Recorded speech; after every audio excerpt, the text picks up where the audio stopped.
Seeing none, we'll move on to the Chief Financial Officer's report, including financial projections. Dr. Skikas? Scott, why don't we start with Mr. Kraus, since he came from Rockford today. Okay. And then we can go through that, and then we can move on to your report. I think everybody on the board is familiar with Howard Kraus, previously with PMA, now with Forecast 5. Mr. Kraus has been doing the financial projections for the district for the last 5 or 6 years, since I started. We worked on the report with the Finance Advisory Council last week, Thursday. We did some tweaking over the weekend. The board received the revised report yesterday afternoon in their board packet, and then Mr. Kraus is working on a sensitivity study for us as well. And that's the draft handout you see that has some financial items on there. One thing we're trying to work on with Mr. Kraus is that our projections, trying to find out where the differences are, because when we see some of the original projections, they tend to be more significant, especially in the negative, than what we've resulted. So we wanted to start identifying where we're off in these projections so that they become more aligned to what's really occurring. You know, for example, there was a projection of a small deficit or surplus for FY16, and we ended the year plus 1.3 million. You know, so some of those items. So I'll let Howard and Scott start with their presentation, and then the board can answer questions at the end of their presentation. Thank you. Excuse me. If we could go to the next slide. Just a reminder, as Dr. Skikas said, Scott and I talked earlier in the fall and then reviewed some of our assumptions with the Finance Committee on Thursday. And so a summary of those, particularly the most critical ones, I would remind everybody that in keeping with your treasurer's reports, we're reporting fund balances based on the cash fund balances on June 30th from 2016 as our beginning point.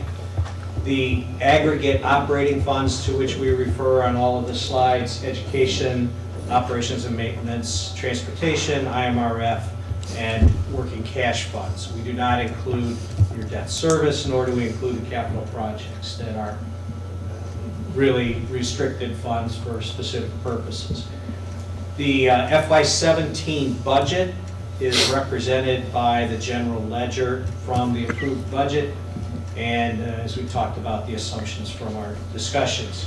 On the next slide, please.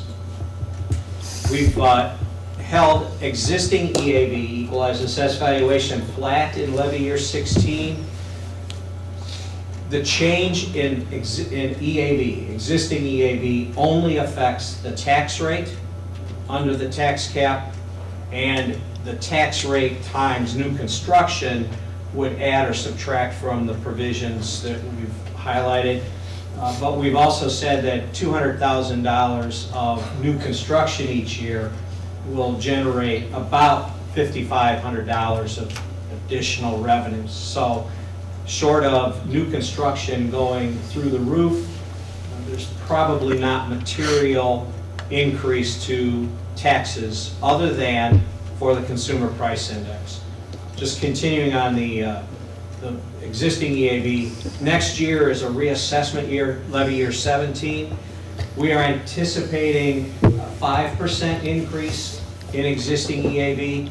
We're hearing in the north suburbs that could be very much higher, particularly because residential property in the north part of Cook County, the preliminary estimates are those are 10% increases, but when you factor in appeals and then the impact on non-residential property, 5% we're using, followed by 2 years of flat EAV.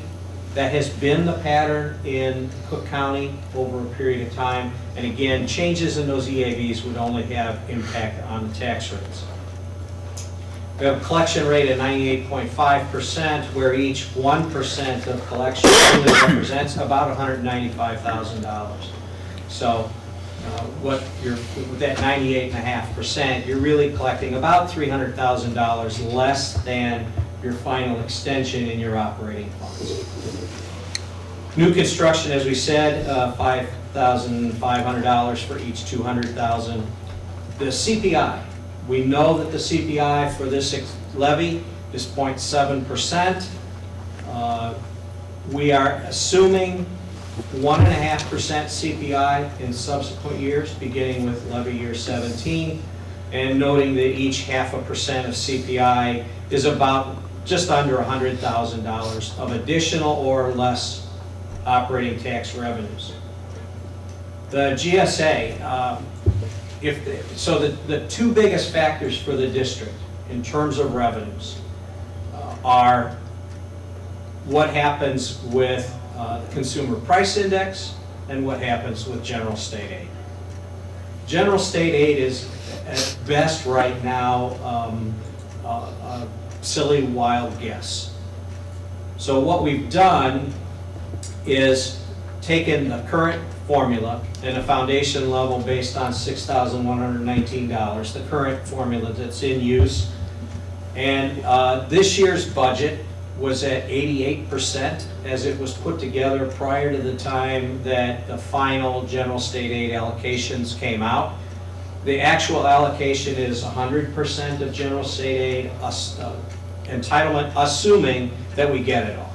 Now, I would tell you that it's my belief that of all of the education funds, the general state aid is the one that would be paid first, assuming there's money in the treasury. We've used a 95% proration in future years of that formula, where each percent is about $16,000. I would just remind you, as you've probably seen from the administration, there are two committees working currently, one with a charge of presenting ideas for how the general state aid formula might be improved or changed, depending on the way it comes out. Those are supposed to report about February 1st, and there may or may not be legislation that addresses that, depending on the condition of relationships among the legislature and the government. One of the items that is a significant change, the current budget has about $425,000 in the budgets in various funds for refunds for the Property Tax Appeal Board decisions. That's been relatively consistent that we would budget for that, but in reviewing the actual repayments over the last few years, we determined that we would reduce that beginning in FY18 to approximately $50,000. That rather than assuming spending that $350,000 six times, we're effectively saying we have $350,000 allocated this year and $50,000 in the projections allocated each subsequent year. I know the idea, if they don't get spent this year, that 325 may show up in next year's budget moving forward. Any questions on that? I know that's been a big issue at other times, so before I go further. Okay. Isn't the tax refunds based on what our tax attorney tells us what we should be budgeting for? That's where our source is from that. Correct. What he's saying, though, is every time he puts it in his Excel sheet in the assumptions, or their program in the assumptions, it's like we're spending 400-something thousand every year, where we're not necessarily spending that every year. That certainly has not been the history over the last 3 or 4 years. Well, we cut it in half about 2 years ago, didn't we? Right, but in the budget, if we think we're gonna pay out $400,000, we're not gonna pay out $400,000 every year. It's whenever they settle those. Right. Oh, we understand that, but didn't we just reduce We it to did reduce it 450, by- like I half think- about I think 2 we years ago? reduced it by It used to about be two. like a $900,000 Yeah, number. exactly. It was a significant number. Right.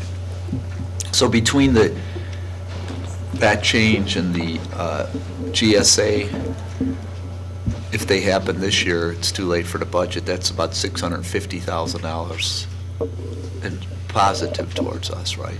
We did not reduce this year's. I know, because you used the budget, but we just suspect, we know you're gonna go 100% on the proration, so that's 12% times 16, right? That's $192,000 right there. And if you don't think we're gonna have the refunds this year, that, the difference between what you budgeted next year and this year is approximately $450,000, right?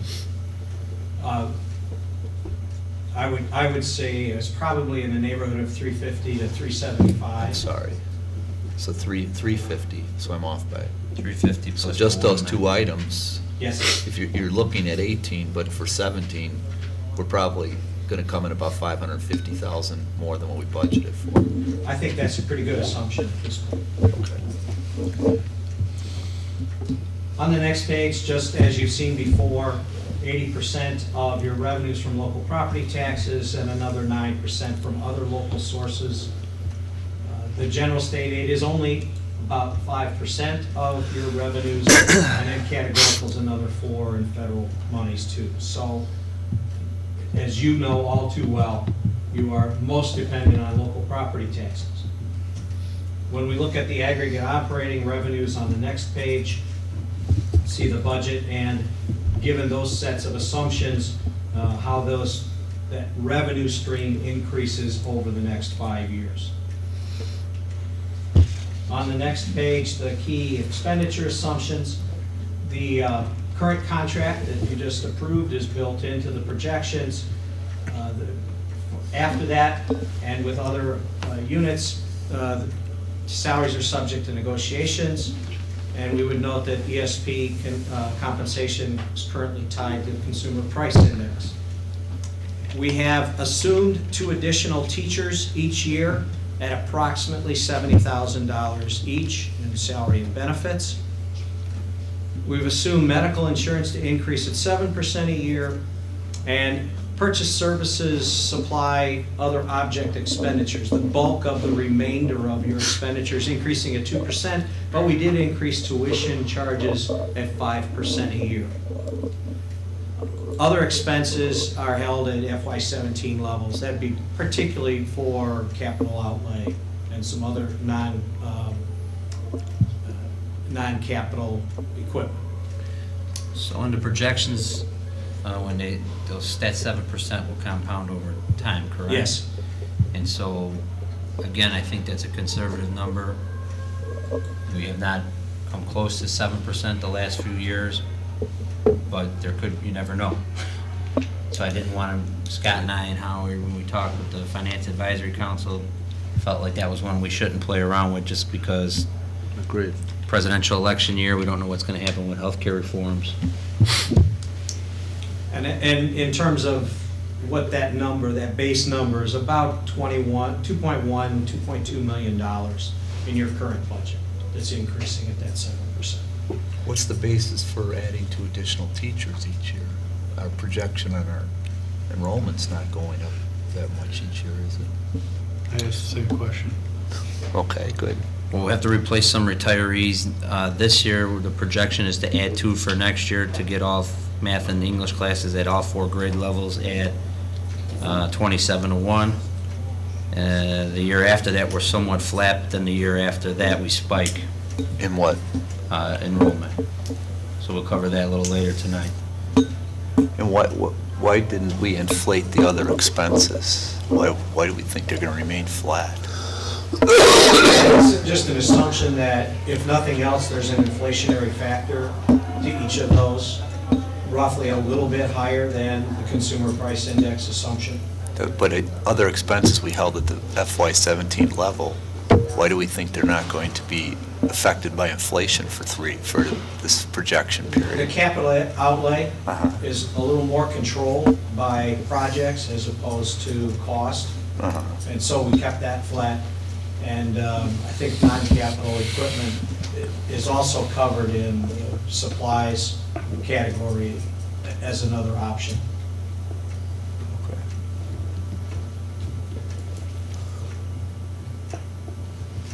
Okay, moving on. So the, on the pie chart, the expenditure budget, again, is about 72% salaries and benefits. Purchase services includes some payments to other governmental bodies as well as outside contracts. And then the capital outlay is a very small number, as is the non-capital equipment. We look on the following page with the table of operating expenditures. We did break those out. You can see where those percentages roll together. The purchase services, including some of the tuition, that's why it's more than the 2%, as is the other objects, supplies at 2%, and so forth. And then we bring it together on the next slide. What we're seeing right now, I think, Mr. Walsh, to your point, at this point, not incorporating any additional expenses, particularly for special ed, we'd expect a bigger surplus at this time in the year than the budget projected. What we will do is work with Scott and Dr. Skinkis as more information becomes available. We'll simply update this as we go, but at this point in the year, we wanted to tie back to the existing budget, the approved budget. We do see right now that we would anticipate you would have a surplus next year. Part of that is reflecting a higher proration on general state aid, as well as the reduction in those PTAB allocations that we're talking about. And then we fall back in the current projections, no different than we've seen in the past. We start to see a deficit created. I think to Dr. Skinkis's point earlier, when the nature of the assumptions when we put these together tends to be on the conservative side, on revenues, and probably overestimating expenditures. I would note that last year's actual expenditures were almost exactly on budget to what we showed last December, where the surplus came in FY16 and the operating funds was in tax revenues, and that reflected a lesser amount on the PTAB in particular. So the nature of the projections being conservative, as you know, the board and the administration have worked very hard to bring those projected deficits down into zero or a very small range or a surplus. So I think as you go through, not to say 18 is a piece of cake, but you're now starting to look at what happens, what do we do in 18 that helps 19? And then we just... Before you go to the next one, what's our policy that we don't allow the fund balance to go under 20%? Isn't that what our policy says? It's higher. That was 25. Is it higher than that? It's 25. 25 or 30. Oh, We it's adjusted higher. that a year or two ago, the board voted to raise it. Oh, okay. So if it's, let's say it's 25, then we're okay with that part of the policy through 2021, but not 2022. And what's the states, when they determine your health, what they're asking, they suggest 30% or 30-some%, right? They look at 3 months or 25% Okay. reserve on June 30th. Okay. So 25% is the threshold to give you the maximum score in that Oh. part of the financial recognition Okay. profile. I thought we went to 30, but could be wrong. Policy. Yeah. School district seeks to maintain a cumulative year-end fund balance of 30 to 35% in its operating funds. And then under operating fund balances in 4:12, it says 33%. So if we go back to the previous, at the bottom, as Mr. Walsh correctly pointed out, there at the bottom, the fund balance is percent of expenditures. If your target is to be above 33%, then it's 2020, you're still above that, and 2021, you start to fall below. And then those fund balances are simply brought together on that last slide without that 33% line in there that we can easily add which would reference that after 2020, in the current set of assumptions, you'd fall below your policy. Okay. How we want to explain the handout that we started you to work on, just to help explain a little bit. In addition to some of the metrics that are in the presentation, we wanted to respond to board member requests to see what would 0.5% change in some factors equate to from assessed valuation and the new construction on the revenue side and decrease in the P-TABs and so forth. Very easy for us to add any of those as we identify the metrics that are most critical. In my opinion, the most critical ones are the CPI, where each 0.5% adds about $400,000 on the operating funds based on the 2018 projected taxes. And the general state aid will not change significantly from that 16% for each percent of proration. So I think it's more about looking at the proration change than about the line item. If we would get back to 100%, then since we're projecting at 92%, we'd add another $120,000 to the general state aid line. Given the assumed increase in EAV and for at least for the next couple of years, a relatively flat student population and then that spike, we expect to see general state aid slide just a little bit from that 92% number in 18 and then spike back up when the enrollment spike hits and your ADA goes back up, and then the following year seeing a general state aid increase. Salaries and benefits, the 0.5% of overall salaries is about $73,000 plus or minus. The benefits as a whole, about $15,000, but when we look at the medical side, 0.5% is about $11,000. So from the 7% to 7.5% or to 8%, we just add or subtract about $11,000 each. And the last one was just an attempt that said, if we take an assumption that we'll come in 0.5% better on revenues, meaning more revenues and 0.5% better on expenditures, less expenditures, the difference would be about $1.5 million in fund balance. So really looking at overall, that's a little closer to what we saw in FY16. It is not, that is just a broad stroke against all revenues and all expenses. And as I said, we can add and subtract from that list. Where's GSA on here again? The general state aid isn't on here. Can we add that to the report? Sure, absolutely. I think we're at about $1.2 million expected this year, $1.4 million expected this year, about $1.2 million expected next year with going from the 100% to 92% proration. So 0.5% on that, or 1% of proration, we add or subtract the 16,000.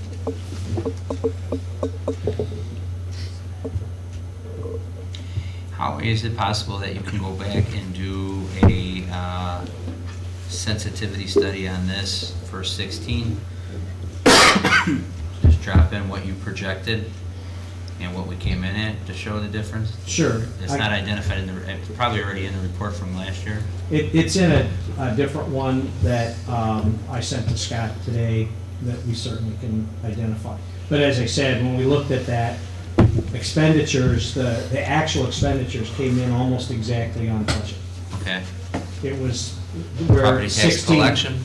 Where 16 differed was tax collection being somewhat higher probably than projected and not spending as much on the P-TAB. And if we get a large chunk of that tax collection before June 30th, that would obviously do significant justice, right? Yes. And so last year's budget, I believe in 16, was a 97% I believe so. collection rate, because that's why we went up to 98.5 this year. And so every 1% was roughly 190,000, we said. So if we got 100, I mean, right there, it's almost 600,000 just in dollars unaccounted, right? And the property tax appeals, so, okay. I think the board would like to see this. I don't think you need to come back and present it in December, but if maybe you and Scott can go through it over the next couple weeks and send it to Scott so he can either present it at the December board meeting or I can put it in a Friday update, that would be appreciated. Certainly. Thank you. Any other comments or questions? Seeing none, more of the financial area. Thank you, Howie. Have a Thank great you. night. Thank you very much. So, Thanks for driving in from lovely Rockford, which is where I'll be next month. I'd rather be in Riverside. Take care, Howie. Can't always have what you want. Thanks.